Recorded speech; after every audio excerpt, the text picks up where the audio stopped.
posneli in preko mobilnega telefona poslali svojo fotografijo, na kateri ste bili goli ali na pol goli, potem ste bili najverjetneje udeleženi v tako imenovanem sextingu.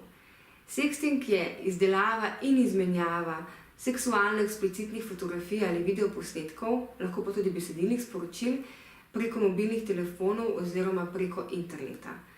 To vedenje je predvsem priljubljeno med mladostniki in je na nek način za to obdobje tudi običajno in ga je lahko pričakovati. Saj gre z roko v roki s tem, kar se pravzaprav v mladostniškem obdobju dogaja. Mladostniki tudi preko sextinga namreč odkrivajo sebe, svojo identiteto in iščejo svoj prostor med vrstniki.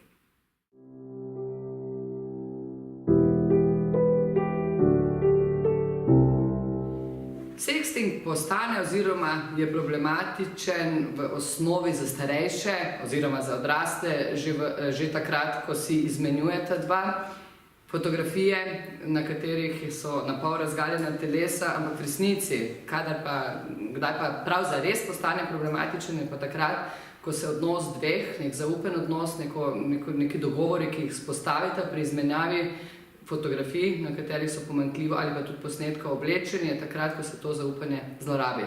Torej, ko nekdo pošlje te fotografije, te posnetke tretje osebe, mogoče jih objavi na internetu brez dovoljenja prve osebe, torej takrat je to zelo problematično. To se lahko zgodi med vrstniki, med najstniki, torej med mladostniki. Zakaj? Motivi so različni.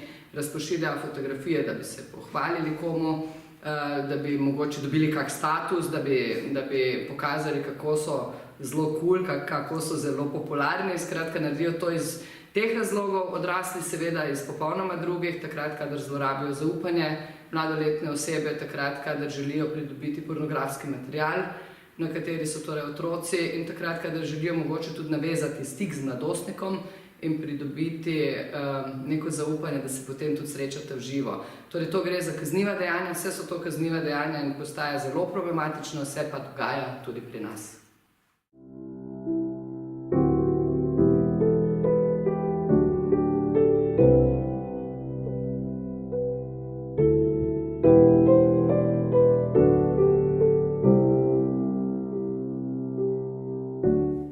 Dokler sexting poteka v prostovoljnih in dogovorjenih okvirih in ko so spoštovane meje vseh udeleženih, takrat posledic ni. Se pa to spremeni v trenutku, ko meje niso več spoštovane, ko so dogovori prekršeni, takrat pa se lahko mladostnik sooči tako s pravnimi, kot tudi s čustvenimi in socialnimi posledicami. Ko govorimo o čustvenih posledicah, imamo v mislih predvsem čustveno doživljanje mladostnika. Kako se bo mladostnik odzval na neko tako situacijo, je odvisno od več okoliščin. Najprej od tega, v kakšni vlogi se je znašel. Ali je v vlogi nekoga, ki je dejansko na posnetku, ali je v vlogi pošiljatelja, ali pa morda zgolj nekoga, ki to vse opazuje, oziroma prejemnika. Odvisno je tudi od tega, za kakšno vsebino gre, kako resna je ta vsebina, ki je na posnetku, in v končni fazi, v kakšnih okoliščinah je ta posnetek nastal. Nekateri mladostniki se na tako situacijo odzovejo dokaj burno in doživljajo pravi čustveni tobogan, kar pomeni, da doživljajo močne emocije sramu, samoobtožujejo se, občutke krivde, imajo tudi tesnobo, skrbi jih, kako bo ta posnetek na njih vplival tudi v prihodnosti. Na drugi strani pa imamo mladostnike, ki se lahko odzovejo na celotno situacijo dokaj indiferentno in jih zadeva skrbi bolj malo oziroma nič. Seveda pa niso samo mladostniki, ki so bili na posnetku tisti, ki so čustveno prizadeti.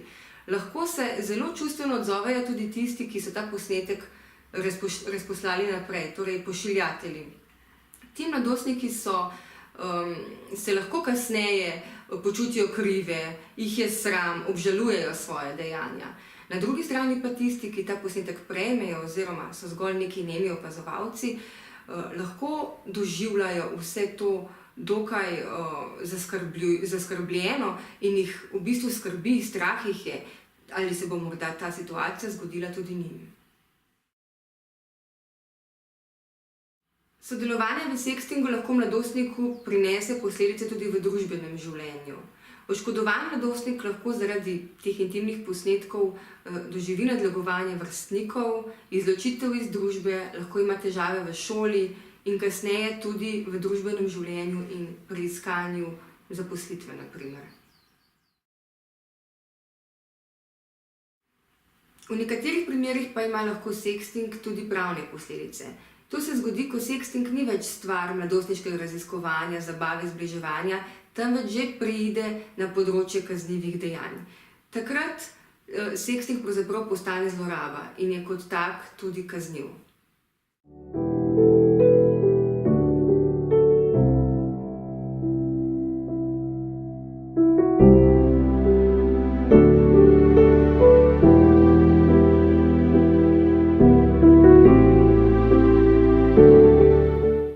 Najprej je potrebno zaščititi mladostnika. Jaz mislim, da so v veliki stiski, kadar se jim zgodi sexting, torej sexting v smislu izsiljevanja, grožnje za objavo fotografij, skratka vse, kar se dogaja, jih potisne v strašno stisko in je zelo pomembno, da najdejo nekoga, ki jih ne sodi.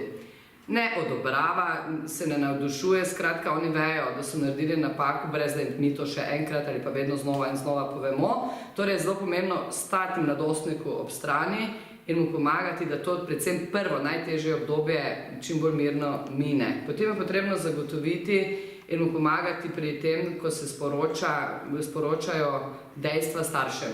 Starši bodo še težje razumeli, kaj se je zgodilo in mladostnik zagotovo potrebuje našo pomoč, da starše pomirimo, da razložimo, da so to stvari, ki se dogajajo in da se jih da tudi premagati.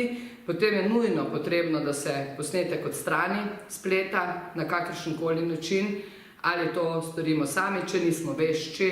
Včasih znajo to kar mladostniki narediti oziroma pošljajo sporočilo tistemu, ki posnetek širi, ali pa se obrnemo na strokovnjake, ki se s tem ukvarjajo, ki nam bodo tu pomagali.